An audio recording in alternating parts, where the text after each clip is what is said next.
Hold up, before you get to watching this video, let me talk to you for a second. Hit that bell down below and subscribe to the Fitz Take Podcast YouTube channel so you'll know when every episode is dropping or if something has been posted on this page. Also, be sure to follow me and Elijah on our social media platforms. They will be linked down in the description. Now back to the episode. The LSU Tigers coming out on top against UCLA with a victory on Saturday as well. Again, early kickoffs, South Louisiana, can't happen. Like, I saw pictures all on Twitter and the social media about half of I think it was the east side of the stadium. It was completely empty because the sun was baking them. You in an oven. Yes. You're in an oven. Like, however you want to put it. But we didn't went off about it already. We obviously did not get a chance to watch a lot of that game physically. But just looking back at some of the cut-ups that I was seeing, the LSU offense, man, continues to impress. Garrett Nussmeier continues to do what he does best. The Tigers put up 34 points, winning the game 34-17. Garrett Nussmeier goes 32 of 44, 352 yards, 3 touchdowns. On top of that, Mason Taylor was your leading receiver, 8 catches, 77 yards. New Orleans native Aaron Anderson had 6 catches for 75 yards. Kyron Lacey there had a few catches, 3 for 23. The freshman running back, Caden Durham, is continuing to show why he deserves reps. He had a touchdown in the passing game. He had 6 carries there, but not able to muster up a whole lot of yardage there on the ground.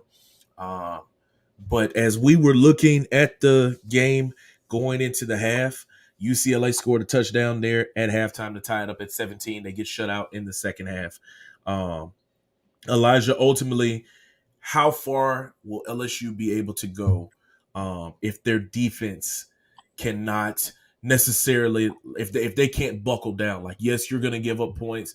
Yes, you're going to be in situations where you'll play an Ole Miss later where they're going to score points. How far can this team go if this defense gets no better? If they can't correct any of their issues, how far can this team go?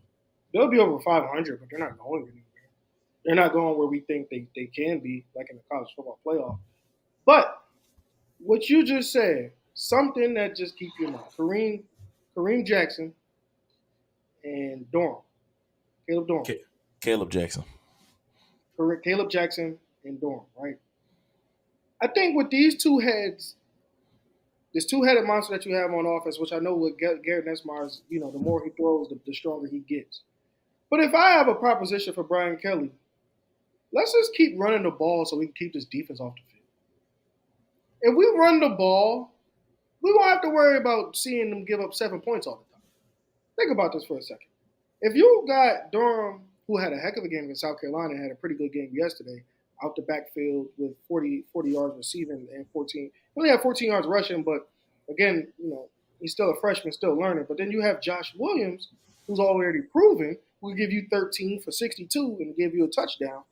If you could get guys like that and get me in the third and short situations and just try to keep the drive alive, that means your defense not touching the field.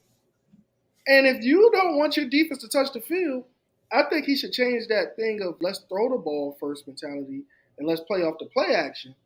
And then we could probably win some games. Because think about it, Ole Miss is going to score fast. And I don't see that. If you told me Ole Miss had 11 possessions against LSU, I said they score all 11. If you told me Alabama have 11 possessions against LSU, they'll probably score on 10. And the only reason why I won't say 11 because I think that's going to be a field goal. And then these are teams that you're going to have to go against to actually go to where you want to be. So let's just reverse this whole offensive philosophy and let's throw first and just be a running team.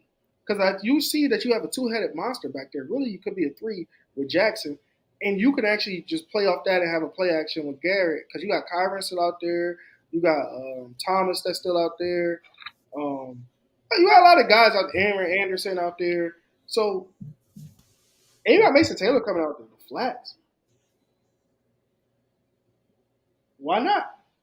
Why not? Because I think if you change that philosophy of throwing first, I think this LSU team could probably be something because your defense is not on the field as much. And I think that's what Brian Kelly should start aiming for. So, yeah, and Not to mention that your All-American linebacker Harold Perkins exited the game in the fourth quarter.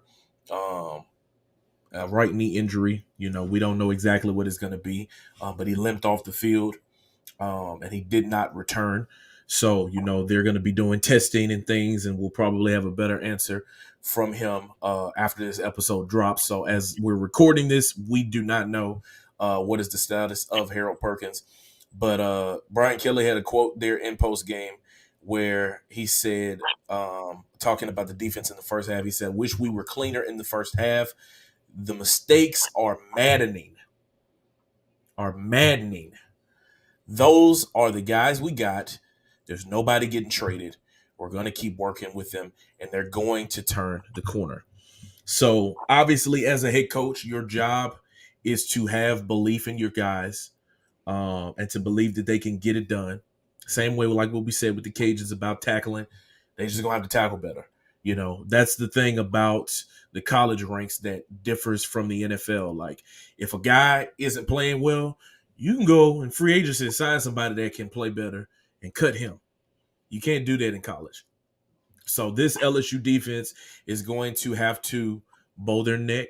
They're going to have to figure out what is going on. If it's a communication thing, they got to figure out how to communicate better.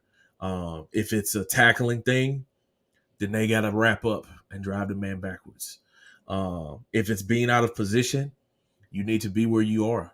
Do your assignment. Do your job.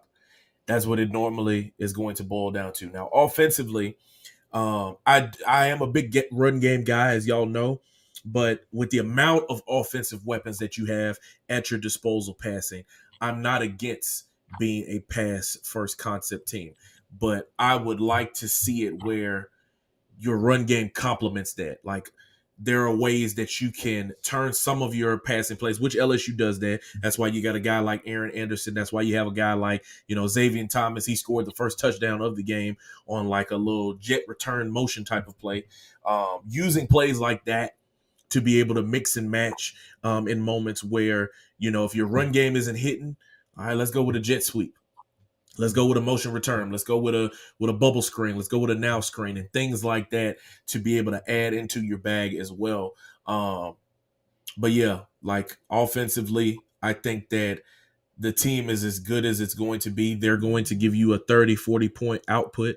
But it's going to be up to LSU's defense to really get things situated and figure out how far they will be able to go of what this team can be in terms of postseason rankings and things of that nature. LSU moved up one spot in the AP polling, and they are now number 14 in the nation. So they are creeping up there back towards those top 12 teams. USC lost to Michigan on Saturday as well, so they moved down to 13.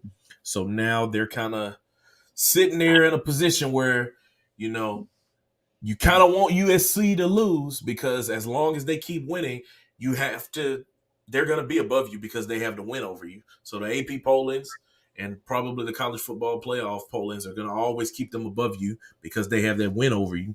So it's like you have to continue to handle your business and win football games, but you almost want to hope that the Trojans will lose as well to be able to allow you to break in at number 12 or a number 11 team there in that top 12 when it comes time for the playoffs later down the line. So LSU is able to shut out UCLA in the second half. They get the victory, winning by 17, and now they look forward to next week when they will face off with the South Alabama Jaguars, a member of the Sun Belt. They will face them at a 6:45 kickoff. Praise God. Praise God. Next Saturday. That game will be on the SEC Network. You can watch it there. Currently, LSU is a 20.5-point favorite. Thank you so much for watching this clip of the Fitz Take Podcast. Be sure to like this video and also subscribe to the YouTube channel. And also follow me and Elijah on our social media platforms. They will be linked down in the description. And remember, every episode of the Fitz Take Podcast will air right here on the YouTube channel every Monday at 2 p.m. Thank you so much for watching, and we'll see you next time.